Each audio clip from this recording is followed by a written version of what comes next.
All right. Let's get right into it, huh? This deep dive, it's a hot topic, and one I know a lot of you are fired up about Saudi Arabia hosting the 2034 World Cup. Yeah. Yeah, I've seen the articles, the reports. People have some strong feelings about this one. We've got a lot to unpack here. Yeah. I mean, you've got the excitement of the World Cup, right? The biggest sporting event in the world. But then there are these human rights concerns. Yeah, there's a lot there. So we're going to sift through all of that, try to understand what's really at stake here. Right on. Okay. So let's start with one of the articles you sent me from The Guardian, right? They pointed out that FIFA made some interesting decisions with the bidding process this time. Interesting is one way to put it. They basically restricted bids to Asia and Oceania, gave countries like 25 days to even express interest, and, well, guess what? Only one bidder. Saudi Arabia was the only one. It does make you wonder. Now, you also sent me an article from the Norwegian Football Federation, and they're not happy about this. Yeah? They're refusing to support the selection because they feel like FIFA's member federations, the ones representing all the football associations around the world, Right. they had no say in it, no say at all. Which makes you think about, the whole process. You know what I mean? Yeah. Like, was this truly about the best interests of the sport, or is there something else going on here? Yeah, right. Some other agenda. Right. Yeah. It's concerned when you think about how FIFA operates. If they're not really getting input from their members, are they really accountable to anyone? Exactly. So we've got this backdrop of a potentially iffy bidding process, and then we've got a layer on top of that, this term that I bet a lot of you have heard, sports washing. Oh, yeah, it's everywhere. It's everywhere with this, right? And basically the idea is countries that, well, maybe don't have the greatest human rights records use these big sporting events to boost their image. It's like putting a shiny happy face on things so people don't focus on the less pretty stuff going on at home. Right. So are they really using the World Cup to create positive change, or is this just a PR move? Right. Are they really committed to this? And this is where the human rights concerns become front and center. Absolutely. And there's no getting around. Like, one of the most alarming things, you sent over that Washington Post piece about Jamal Khashoggi. Yeah. It was a huge deal, right? His assassination. I mean, it shook everybody. Right. And the fact that it was allegedly orchestrated by the Saudi government, it casts a shadow on their human rights record. For sure. And it makes you wonder how far they're willing to go to silence critics. Right. And Khashoggi's case is just one example, right? There are concerns about all the dissidents being imprisoned. Anyone who speaks out against the government. Right. It's scary. It is. And then you've got the mass executions. Human rights groups around the world have condemned that. Right. It's all very troubling. It doesn't paint a pretty picture of the state of human rights in Saudi Arabia. Not at all. So, I'm reading through these articles, and a lot of people are wondering, is the World Cup going to make things better, or is it going to make things worse? That's the big question, isn't it? It is. And it's not just Saudi Arabia. I mean, any country that hosts one of these huge sporting events, you got to ask, what are the risks? Are there any safeguards? What can we do to make sure these things aren't used to repress people or allow abuses to happen? Right. And that brings us to FIFA. I mean, we've got these serious human rights concerns, this bidding process that might have been shady. So what does FIFA have to say about all this? Well, in that ESPN interview you sent me, FIFA President Gianni Infantino defended the decision, right? Said that Saudi Arabia met all the criteria based on their risk analysis. Okay. But you also sent me a Human Rights Watch report, and, they're not buying it. Right. They're very worried, really concerned about abuses during the World Cup itself. Yeah, everything from discrimination against some fans to even, forced evictions to make room for all the new construction. Oh, and that Amnesty International report you sent, that was heavy. It talked about how those evictions could force whole communities to leave their homes, often with little to no compensation. It's a reminder that these big events, they're fun and exciting, but they have a real human cost. Right. It's almost like we're seeing two completely different stories. FIFA's all roses and sunshine. Human rights groups are waving red flags. And in the middle, you've got us, the fans, trying to figure it all out. And that's what makes this deep dive so important. Yeah. We need to look at all sides, right? Examine the evidence, decide for ourselves what we think, and then how we want to act. What role do we want to play in all of this? There's something else we have to talk about. It kind of lurks beneath the surface of all of this. Yeah, something people don't always want to talk about. Right. Like, It's uncomfortable. Money. Yeah, money. The financial interests that are tied up in these events. Billions of dollars. Revenue, sponsorships, broadcasting rights, it's huge. And that's where those corporate sponsors, those broadcasters, they have a lot of power. They're the ones pouring money into the World Cup, and they want to see it succeed. They do.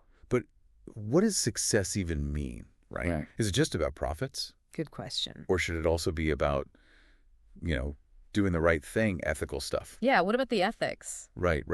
You sent me this Forbes article, and it said some sponsors are starting to get nervous. Oh, yeah, they're paying attention. They are. They see all this negative stuff about Saudi Arabia's human rights record, and they're worried it'll hurt their brand. Nobody wants that. Right. Yeah. And this is actually interesting because it creates another layer of accountability. Right. If enough sponsors get loud, if they say, hey, we're pulling out, then FIFA has to listen. They do.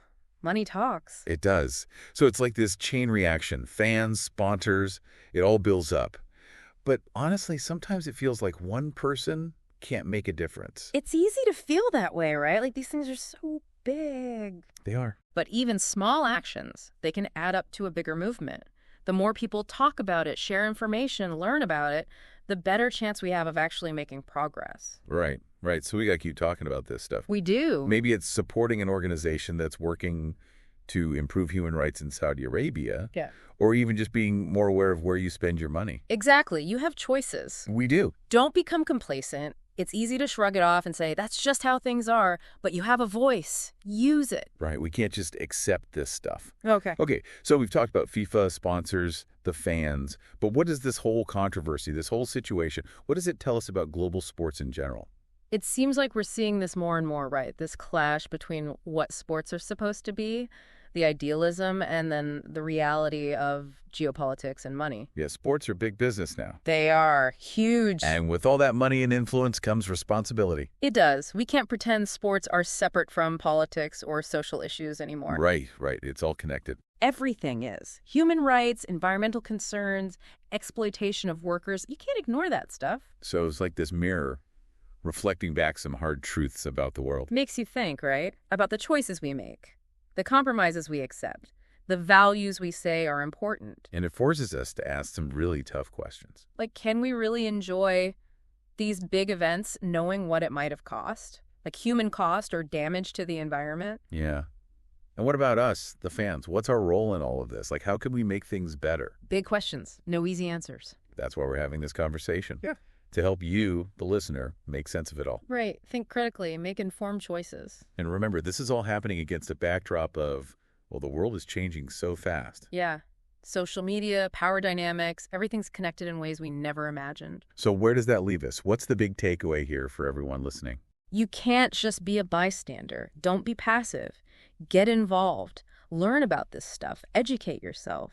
And then decide how you want to participate. Do we accept things as they are? Or do we fight for something better? Because ultimately, the future of the World Cup, the future of all sports, is in our hands. We have to demand transparency, hold these big organizations accountable, make sure the game is played fairly on and off the field. That's a powerful statement. And that brings us to the big question, what would real accountability look like? What would it take for FIFA to actually put human rights first? Not just talk about it, but actually do something. Real accountability.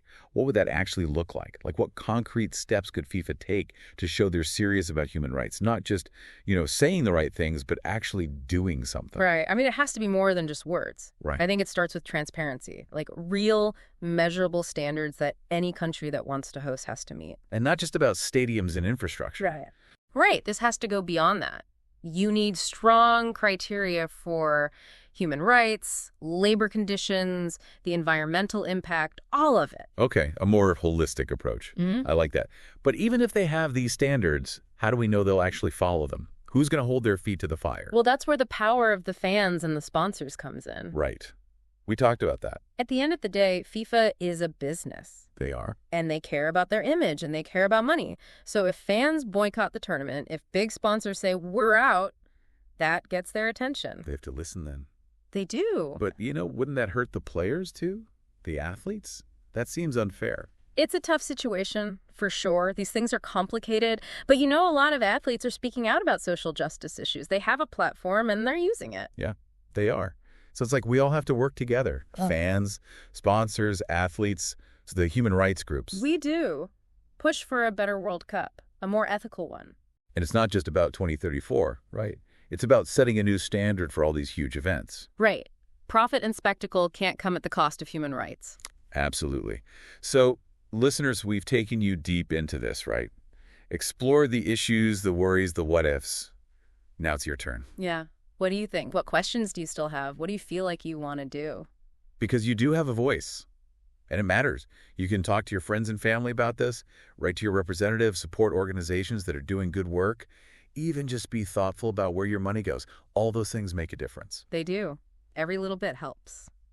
So that's it for this deep dive. We hope this has made you think, maybe challenged some of your ideas, maybe even made you a little uncomfortable. Because sometimes those are the conversations we need to have. The tough ones. The ones that make us look at things in a new way. Keep learning, keep asking questions, and let's make the beautiful game truly beautiful for everyone.